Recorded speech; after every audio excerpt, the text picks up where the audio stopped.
또 바빠서 내년에 봐요. 정희 씨는 힘겹게 대답했습니다. 그래, 알았다. 너희도 고생 많다. 하지만 마음속 깊은 곳에서는 서운함이 쌓여갔습니다. 내년에도 또 이런 핑계를 댈 게 뻔하다는 것을 알고 있었습니다. 자식들이 한 해 한 해 명절을 이유로 집에 오지 않는 것이 이제는 당연하게 여겨지는 듯했습니다. 하지만 옆집은 달랐습니다. 정희 씨는 아침부터 옆집 창식이네 자식들이 명절을 맞아 찾아온 모습을 보았습니다. 차가 집 앞에 들어서고 자식들이 부모에게 선물 보따리를 들고 내려오는 모습을 보며 가슴이 덜컥 내려앉았습니다. 차를 세우고 내리는 가족들, 함께 웃으며 명절 인사를 나누는 모습을 보는 것은 이제 정희 씨에게 고통스러웠습니다. 자식이 있다는 사실이 부끄럽게 느껴질 정도였습니다. 저녁상을 물리고 나서 정희 씨는 남편에게 조심스레 말을 꺼냈습니다. 그래, 낮에는 어딜 갔다 오신 거요? 남편은 퉁명스럽게 대답했습니다. 가긴 어딜 가? 그냥 바람이나 쐬고 왔지. 그래, 내일은 뭘 할 거요? 하긴 무얼해. 고추모나 심어야지. 정희 씨는 한숨을 쉬며 다시 물었습니다. 내일이 무슨 날인지나 아시오? 남편은 담배를 꺼내며 대꾸했습니다. 날이 무슨 날이요? 그날이 그날이지. 정희 씨는 가슴이 답답해졌습니다. 내일이 추석이잖아요. 옆집 창식이는 자식들이 벌써 다 와서 북적거리는구먼. 우리 집 자식들은 대체 뭐가 그리 바쁘대요? 남편은 한동안 말이 없더니 퉁명스럽게 내뱉었습니다. 오지도 않을 자식들 얘기 그만해. 와도 뭐 달라질 게 있나? 정희 씨는 속이 상해 울컥했지만 꾹 참으며 밥상을 치웠습니다. 다른 집 자식들은 철이 들고 부모를 챙기는데 우리 집 자식들은 대체 뭐가 그렇게 바빠서 명절에도 얼굴 한 번을 못 비추는지. 에휴, 자식 잘못 기른 내 죄지. 남편은 그런 아내의 푸념을 듣기 싫었는지 담배를 더 깊게 빨고는 밖으로 나가버렸습니다. 정희 씨는 혼자서 부엌을 정리하며 눈물이 맺힌 눈을 훔쳤습니다.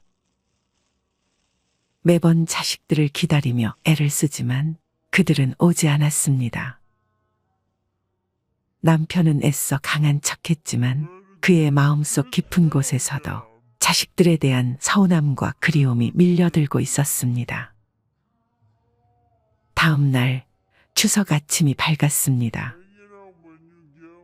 마을 곳곳에서 자식들이 찾아와 부모님과 함께 추석을 보내는 모습이 보였습니다. 차들이 이 집 저 집에 들락거리며 웃음소리가 들려왔습니다. 아침부터 요란한 소리가 들리자 정희 씨는 무거운 마음을 안고 남편을 찾으러 나갔습니다. 어디 가셨대? 고추 심는다더니 비닐하우스에도 없고. 그녀는 여기저기 남편을 찾아다니다가 광에서 낯선 보따리 2개를 발견했습니다.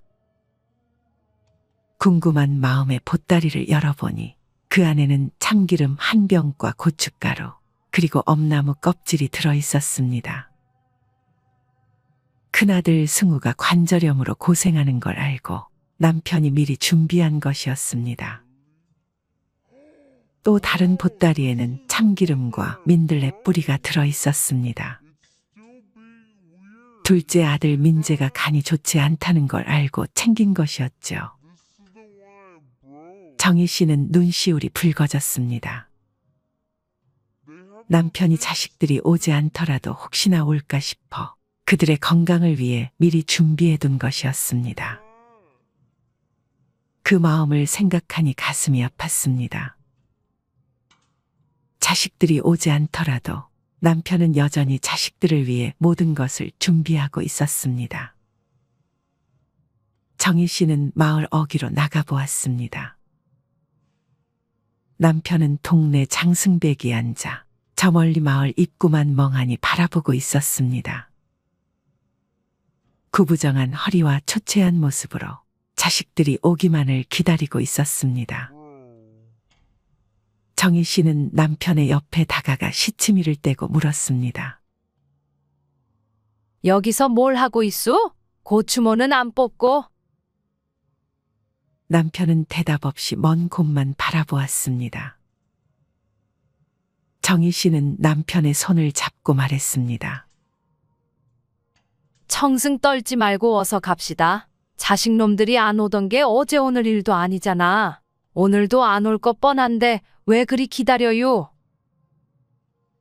남편은 묵묵히 일어나 아내를 따라가면서도 자꾸만 뒤를 돌아보았습니다. 정희 씨는 속상한 마음에 한마디 덧붙였습니다. 아무리 기다려도 안 오는 자식복이 어디서 생기겠쇼? 그냥 없는 듯이 살아요. 남편은 헛기침을 하며 쓸쓸하게 대꾸했습니다. 그렇긴 한데 그래도 혹시나. 집에 돌아와 남편과 함께 아침을 먹으려던 찰나 마당에서 누군가 큰 소리로 외쳤습니다. 어머니, 아버지, 막내딸 혜진과 사위가 땀을 뻘뻘 흘리며 헐레벌떡 들어왔습니다. 몸이 불편한 혜진이 사위와 함께 추석에 맞춰 찾아온 것이었습니다. 정희 씨와 남편은 깜짝 놀라 그들을 맞이했습니다. 아니, 네가 어떻게 여기까지 오다니? 정희 씨는 믿기지 않는 듯 딸을 바라보았습니다. 혜진은 웃으며 말했습니다. 어머니, 아버지, 오늘 추석이라 새벽부터 쑥 버무리떡을 해왔어요. 아버지 좋아하시잖아요. 정희 씨는 딸이 만든 따끈한 떡을 받아들며 눈물이 맺혔습니다. 그동안 자신도 모르게 멀어졌다고 생각했던 딸이 이렇게 애를 써서 찾아왔다는 사실이 감동적이었습니다. 사위도 한마디 덧붙였습니다. 장모님, 이 사람이 어제부터 난리였어요. 아버지께 드릴 쑥 버무리떡을 만들어야 한다고 새벽부터 쑥을 뜯으러 가자더니 이렇게 떡을 해왔지 뭐예요. 정희 씨는 딸 혜진이 가져온 쑥 버무리떡을 바라보며 목이 메어 더 이상 말을 잇지 못했습니다. 떡을 집어 한 입 먹는 순간 속이 뭉클해졌습니다. 남편도 딸이 만든 떡을 조용히 먹으며 목젖이 울컥하는 것을 느꼈습니다. 혜진은 다리가 불편해 제대로 걷기도 힘든 딸이었기에 그동안 늘 마음속 깊이 미안한 감정이 있었습니다. 혜진이 온전히 자신을 돌보지 못할 것이라고 생각했던 부모는 자식들이 자기만의 삶을 사는 것을 당연히 여겼고 막내딸에게도 큰 기대를 걸지 않았습니다. 혜진은 새벽부터 사위와 함께 손수 떡을 만들어 온 것이었습니다. 그저 부모님께 드리고 싶다는 마음 하나로 불편한 몸을 이끌고 사위와 함께 추석에 찾아온 것입니다. 정희 씨는 그 마음이 고맙고도 미안했습니다. 어머니, 아버지, 여기 떡 더 있어요. 드시고 부족하면 더 드릴게요. 혜진은 웃으며 부모님 앞에 떡을 더 내놓았습니다. 남편은 눈시울이 붉어진 채로 천천히 떡을 집어들며 딸을 바라보았습니다. 그동안 자신의 기대 속에서 늘 아들들에게만 기대를 걸고 딸에게는 아무런 기대를 하지 않았던 것이 새삼스레 미안해졌습니다. 혜진이 몸이 불편하다고 해도 마음만큼은 누구보다 효심이 깊다는 것을 이제서야 깨달았습니다. 네가 이런 걸 해올 줄은 몰랐다. 남편은 어렵게 말을 꺼냈습니다. 다리도 불편한데 어쩌려고 이렇게까지 애를 썼냐? 혜진은 오히려 그 말을 듣고 장난스럽게 대답했습니다. 다리 좀 불편한 것 가지고 무슨, 그냥 조금 더 천천히 걸으면 되지요. 부모님께 드릴 떡을 직접 만들어 오고 싶었어요. 혜진의 말에 정희 씨는 그만 울컥하고 말았습니다. 다른 자식들은 한 명도 오지 않았는데 혜진이 그 몸으로 멀리서까지 찾아와서 떡을 해왔다는 것이 너무나도 고맙고 가슴 아팠습니다.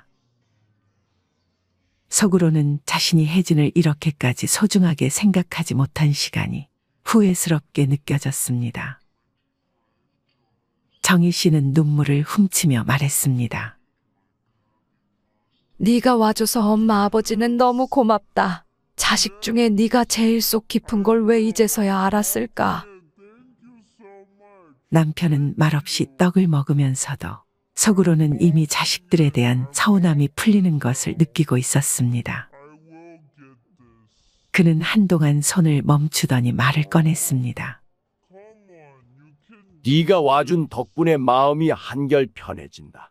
아들놈들은 다들 바쁘다고 핑계만 대는데 이렇게 찾아와 주니 네가 우리한테는 더 고맙다. 혜진은 부모님의 그런 반응에 어색한 듯 웃으며 말했습니다. 무슨 말씀을요? 자식이 부모님께 찾아오는 게 당연한 일인데 제가 더 자주 못 와서 죄송해요. 정희 씨는 혜진이 불편한 몸으로도 부모를 챙기는 모습을 보며 점점 더 가슴이 아려왔습니다.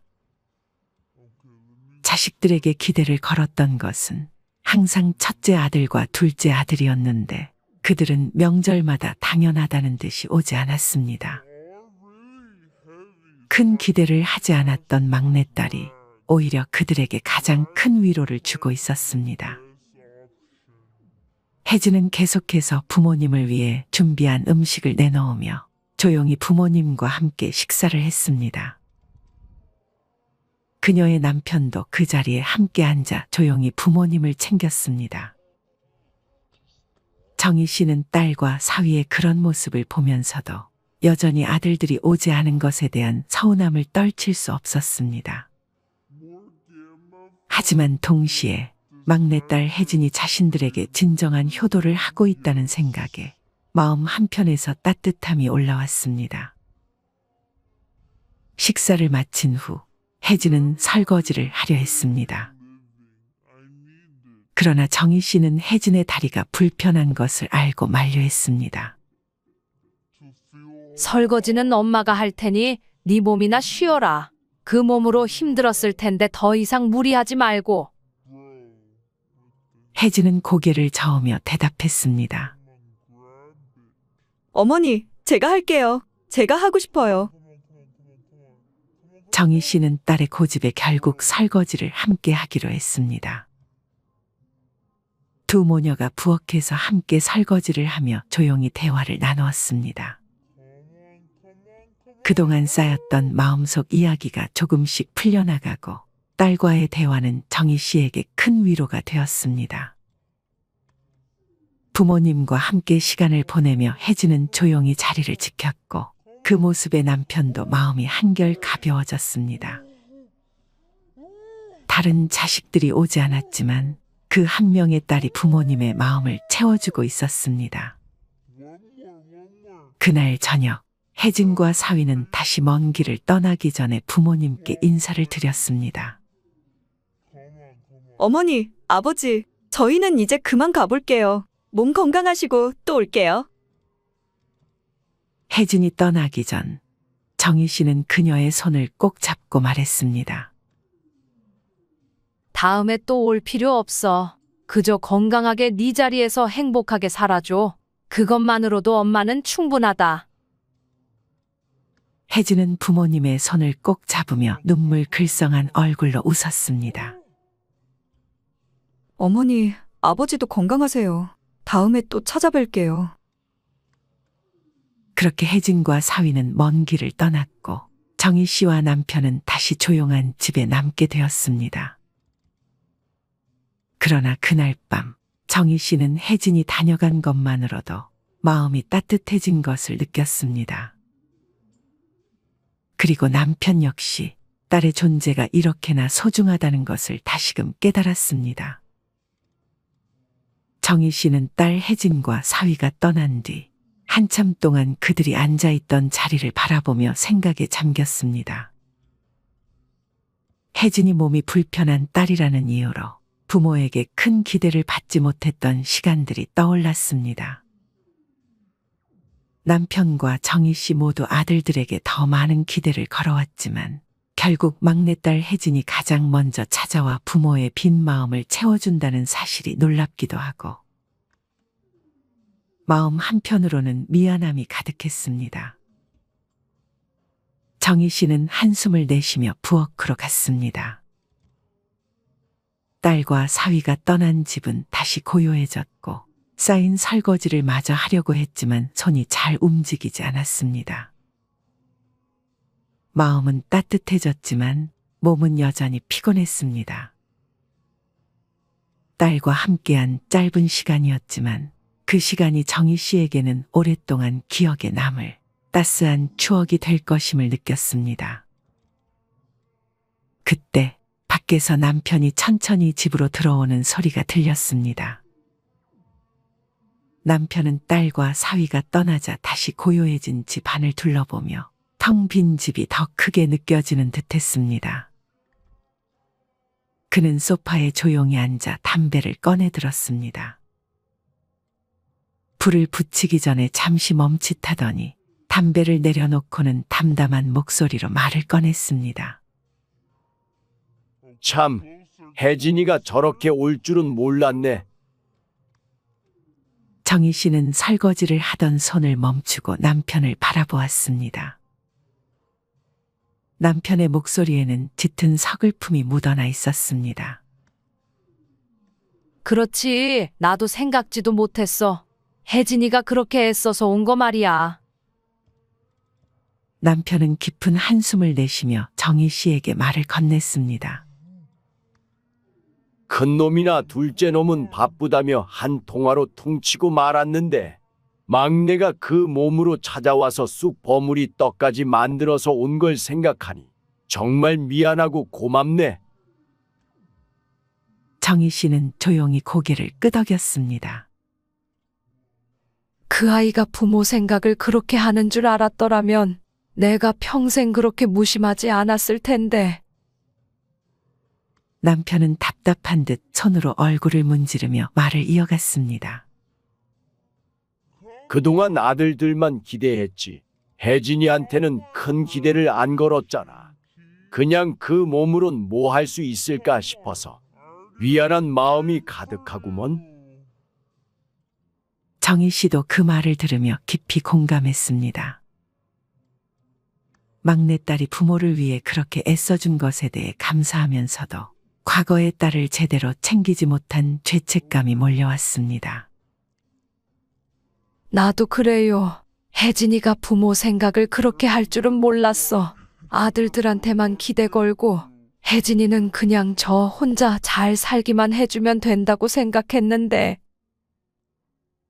남편은 다시 한숨을 내쉬며 묵묵히 담배를 입에 물었습니다. 그는 그동안 자신이 아들들에게만 기대어왔던 것이 잘못된 생각이었음을 깨달았습니다.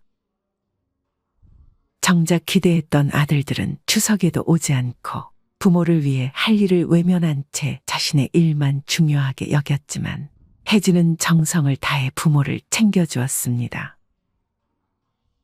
남편은 그 사실이 한편으로는 기뻤지만 또 다른 한편으로는 자식들을 잘못 대했던 과거에 대한 후회로 가슴이 답답했습니다.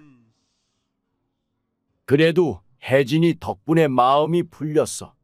아들놈들이 안 와서 그리 서운했는데 혜진이가 찾아와줘서 참 다행이지. 정희 씨는 조용히 남편의 말을 들으며 그저 고개를 끄덕일 수밖에 없었습니다. 자식들이 부모에게 주는 기쁨이 이렇게나 큰데 그 기쁨을 딸에게서 받게 될 줄은 몰랐습니다. 아들들이 오지 않아서 서운했지만 혜진이 찾아온 것만으로도 그 마음이 충분히 채워지는 듯했습니다. 내가 참 딸을 그렇게 소홀히 대했던 게 후회가 된다. 남편은 씁쓸한 표정으로 정희 씨를 보며 고백했습니다. 다른 집 자식들 다 오는 거 보면서 우리 자식들은 뭐가 그렇게 바쁜가 싶어서 화도 났는데 결국은 그 몸 불편한 딸이 부모 생각해서 찾아온 거 보니까 참 내 마음도 복잡하네. 정희 씨는 그런 남편의 말에 조용히 동의했습니다. 그럼 앞으로 혜진이한테라도 더 신경 써야겠지. 그래도 자식 중에 제일 마음 씀씀이가 깊은 아인데. 남편은 담배를 내려놓고 천천히 고개를 끄덕였습니다. 그래야지. 이제는 혜진이도 더 자주 불러서 챙겨야겠어. 아들들은 자기 일 때문에 바쁘다지만 부모에게도 더 신경을 써야지. 혜진이 같은 자식이 있어서 그나마 다행이지. 정희 씨는 남편과 한참 동안 이런저런 이야기를 나누며 그동안 쌓여있던 서운함을 풀어갔습니다. 아들들이 오지 않은 것에 대한 실망은 컸지만 딸이 부모를 잊지 않고 찾아와 준 것만으로도 큰 위로가 되었습니다. 그날 밤 정희 씨는 침대에 누워 딸이 찾아온 기억을 되새기며 생각에 잠겼습니다. 그 몸으로도 부모에게 무언가를 해주고 싶어 했던 혜진의 마음이 너무 고마웠고 그 마음을 진작 알지 못했던 자신이 미안했습니다.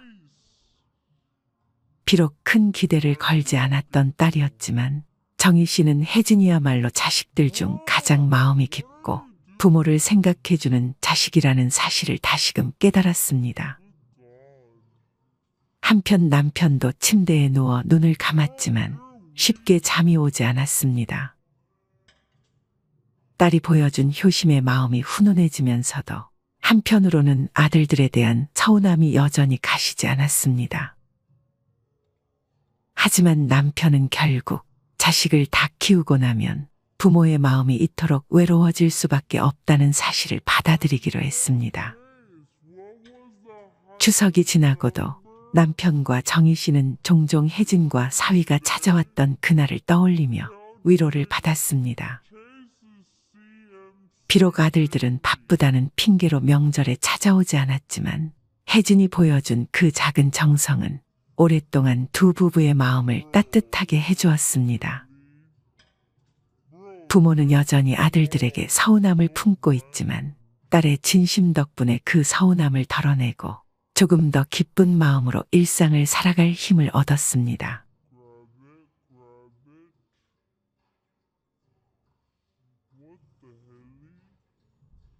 이 사연을 들으며 무슨 생각이 드셨나요? 정말 가슴 한켠을 뭉클하게 하는 사연입니다. 무자식이 상팔자다라는 말 들어보셨나요? 자식 없는 것이 도리어 걱정 없이 편하다는 말입니다. 옛날에는 어른들이 그냥 농담 삼아 하는 말이거나 어쩌면 자식 없는 사람들을 위로하는 말일 수 있다고 생각했습니다. 하지만 결혼하고 자식 낳고 늙어가면서 점차 그 말의 속뜻을 알 것 같습니다. 노인이 되어서도 자식을 위해 늘 아낌없이 희생하는 그들은 바로 대한민국의 부모님들입니다. 부모들은 자식이 태어난 순간부터 자식을 위해 평생 희생하고 헌신하며 삽니다. 외국의 경우는 일정 나이가 되면 홀로 독립해서 자신의 삶을 꾸려 나가는 경우가 대부분이지만 우리나라의 경우는 결혼을 시키는 것까지 부모가 책임져야 합니다. 이처럼 혼신을 다해서 자녀들의 뒷바라지를 하고 나면 부모에게 남는 것은 거의 없습니다. 부모 자신들을 위한 노후 대책은 생각할 여유가 없는 것이죠. 그렇다고 예전처럼 자녀가 노후에 부모를 부양하는 것도 아닙니다. 자식은 키우는데 공도 들지만 때론 삶 자체를 좌지우지하는 존재이기도 합니다. 자식으로 인해 기쁘기도 하지만 어쩌다 자식에게 불행한 일이 닥쳤을 때 겪는 고통은 그 무엇과도 비교할 수 없을 만큼 큽니다. 요즘 남에게 말 못하는 가슴앓이를 하며 사는 부모들이 너무도 많습니다. 잘 나가는 아들은 내 아들이 아니고 빚진 아들은 내 아들이다라는 말이 있듯이 자식들은 부모에게 필요한 것이 있을 때만 전화하고 찾아옵니다. 자식에게 모든 것을 주는 부모가 되어서는 안 됩니다. 하지만 자식들이 사업한다, 뭐 한다는 이유로 부모에게 돈이 필요하다고 손을 내밀면 그걸 무시할 수 있는 부모는 과연 몇이나 될까요? 그나마 경제 능력이 있으면 다행입니다. 하지만 일할 능력이 없는 부모들은 빚 갚을 길이 막막하기만 한데요. 대부분의 부모는 여윳돈의 일부를 주는 것도 아니고 대출을 받아 자식한테 돈을 주게 됩니다. 나의 모든 것을 주었는데 결국 돌아오는 건 아무것도 없습니다. 한국의 부모는 자식 사랑이 남다릅니다. 내 자식과 관련한 일이라면 그 상대가 어떤 존재이건 온몸을 던져 방어하고 자신은 부족하고 힘들게 살더라도 자식만은 더 나은 길을 걷게 하고 싶어 합니다. 그 과정에서 종종 나를 상실한 채 오로지 자녀에게 올인하는 모습을 보이기도 합니다. 부모의 보호와 배려, 허용과 일방적인 물질 제공에 익숙해진 자식은 결코 부모를 존중하지 않습니다. 자신이 무엇을 해도 자신이 받게 될 혜택은 크게 다르지 않다는 걸 본능적으로 아니까요. 따라서 자식은 적어도 성인이 되어 홀로 서기가 가능해진 이후부터는 철저하게 남처럼 독립적으로 대하는 게 좋습니다. 우리는 부모 자식이라는 특별한 환상을 지니고 있습니다. 마치 태어나면서부터 엮인 운명적인 관계인 것처럼 다른 사람은 몰라도 적어도 부모, 자식에게는 하지 말아야 하는 말이나 행동이 존재하는 것처럼 말이죠. 하지만 부모와 자식 간의 관계도 그저 수많은 인간관계 중 하나일 뿐입니다. 따라서 그 대응도 일반적인 인간관계에서의 내 판단과 결정을 그대로 적용하시면 됩니다. 이렇게 하지 못하면 부모가 자아를 잃게 됩니다. 내 삶과 내 미래, 내 취향과 내 행복을 고민해도 모자랄 시간에 자식에 관해 걱정하거나 고민하며 그것을 해결하기 위해 에너지를 사용하고 있다는 건 엄청난 시간과 에너지 낭비입니다. 그 시간과 에너지를 나를 위해 쏟았다면 지금보다 훨씬 더 나은 삶을 살고 있을 겁니다. 자식은 부모 인생의 성적표도 아니고 부모가 노후에 받을 보상도 아닙니다. 이제 와서 생각해보면 자식은 어려서 품 안에서 재롱 부리며 부모를 웃게 해준 것으로 효도를 다 한 것이란 말이 딱 맞는 말인 것 같습니다. 때론 기쁘고 벅찬, 때론 씁쓸하고 고달픈, 러나 돌아보면 결국 내 인생의 매 순간을 추억으로 채워주는 고마운 존재라고 생각하세요. 자녀를 정확하게 남의 위치에 두었을 때 내가 어떻게 말하고 행동할지를 상상하고 실행하시면 쉽게 해결될 겁니다. 그런 실행 자체가 오히려 자녀의 건강한 삶을 위해 도움이 됩니다. 가족을 위해 나를 포기하거나 희생하는 것이 마치 미덕인 것처럼 포장되는 것은 우리 어머니들 세대까지로 충분합니다. 자식보다 남편보다 내가 먼저여야 합니다.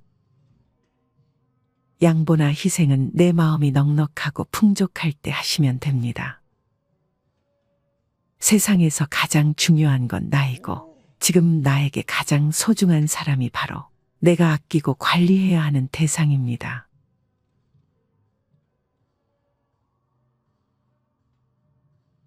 마지막으로 좋은 글 하나 소개해 드리겠습니다. 이 글을 들으면서 여러분들이 살아온 인생을 한번 돌아보시길 바랍니다. 이젠 나 스스로를 사랑해야 한다. 우리는 이 세상에 올 때 혼자였다. 갈 때도 동반자가 있을 리가 없다. 사람으로 사는 것은 필경 외로운 일일 것이다. 고독을 즐기다가 새로운 인생을 만난 사람도 있고 오랜 동행의 종지부를 찍은 사람도 있다. 내 삶의 가치는 결코 타인에 의해, 타인이 만들어 놓은 상황에 의해 매겨지는 것이 아니다. 내가 나를 어떻게 바라보느냐, 내가 내 삶을 어떻게 살아가느냐에 따라 달라질 것이다. 우리는 다른 이들과 함께 있을 때 맡겨진 대역을 충실하게 연기한다.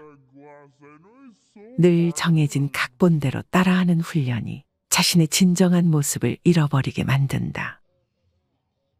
당연히 스스로를 솔직하게 대면하지 못하는 사람이 생기기도 하고, 자기 자신을 평가하고 투자하는 데 철저히 인색했다. 혼자인 사람은 가장 자유로운 사람이다. 그러나 사람들은 자신의 배역에 익숙해져 있는 터라 이런 자유를 마주하게 되면 오히려 충격에 빠진다. 그래서 상당수의 사람들이 혼자라는 사실을 참을 수 없어 한다. 혼자는 곧 외로우며 공허하고 단정 짓고 착각 속에 빠진다. 하지만 사람은 모두 자신의 길을 당당히 걸어가야 한다. 이젠 자식도 배우자도 일상의 삶에서 잠시 내려놓고 그들만큼이나 사랑한 열정을 오래 잊고 지냈던 나 자신과의 사랑을 위해 사용해 보기로 하자. 이젠 나 스스로를 사랑해야 한다. 내가 나를 사랑해주지 않으면 누가 날 나만큼 사랑해줄까? 최근에 혼자만의 시간을 누려본 기억이 있는가? 혼자서 여행을 가본 적이 있는가? 스스로 고독한 여행자가 되어보자. 한밤중 덜컹거리며 달리는 기차에 앉아 창밖으로 스쳐 지나가는 불빛을 바라보자. 고독은 생각을 풍성하게 키우고 그 차원을 높여준다. 많은 생각이 부담스러운가? 생각이 많은 것은 좋은 일이다. 그것을 조용히 음미할 때 우리의 영혼은 성장한다.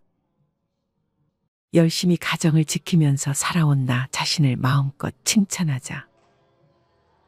열심히 일하면서 지나온 내 삶을 한껏 사랑하자. 정성껏 마음 주고 걸음 좋은 내 이웃들을 중심으로 사랑하며 칭찬하자. 이젠 이만하면 쉴 자격 충분하니 더 이상 달려가지 못하더라도 달래고 추스릴 시간을 주자. 수고했다. 애썼다. 육신이 너덜너덜해질 만큼 약해진 나 자신에게 위로와 칭찬과 용기를 보내주자. 욕심부리고 때를 쓰고 푼 나 자신조차 따스하게 보듬으며 이해해주자. 잠시 거울 속에 내 얼굴을 정면으로 쳐다보자. 노화를 느낀 언젠가부터 자세히 보기 싫어진 내 얼굴이지만 오늘은 거울 속에 내 얼굴을 정면으로 뚫어져라 바라보자. 10년 전, 20년 전, 30년 전 사진의 내 얼굴을 생각하며 구석구석 찬찬히 현재의 내 모습을 바라보자. 저렇게 늙어가는구나. 나는 우울하고 안쓰러운 마음이 들 것이다.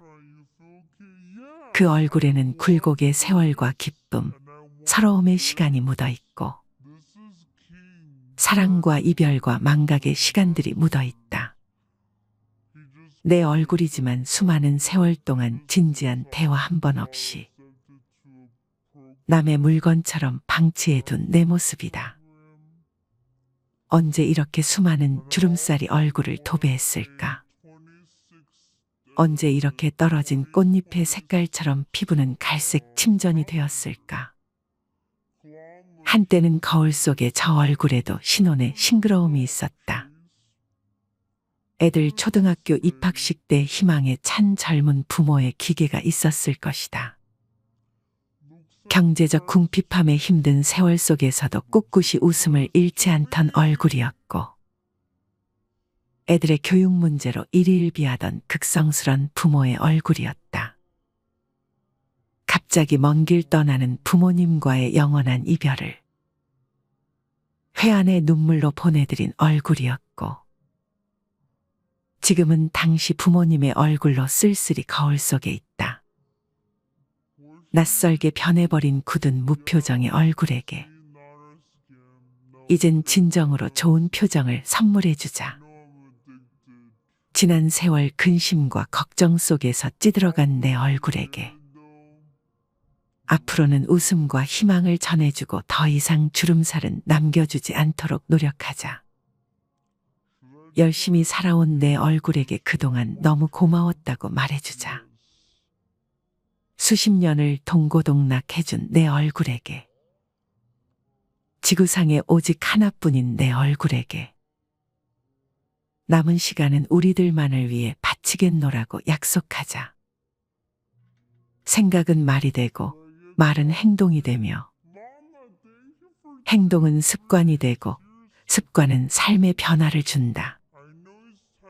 어떤 생각을 하느냐에 따라 인생이 달라진다.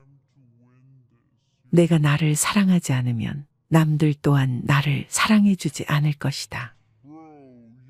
첫 번째, 내가 제일 좋아했던 취미 생활을 시작하자.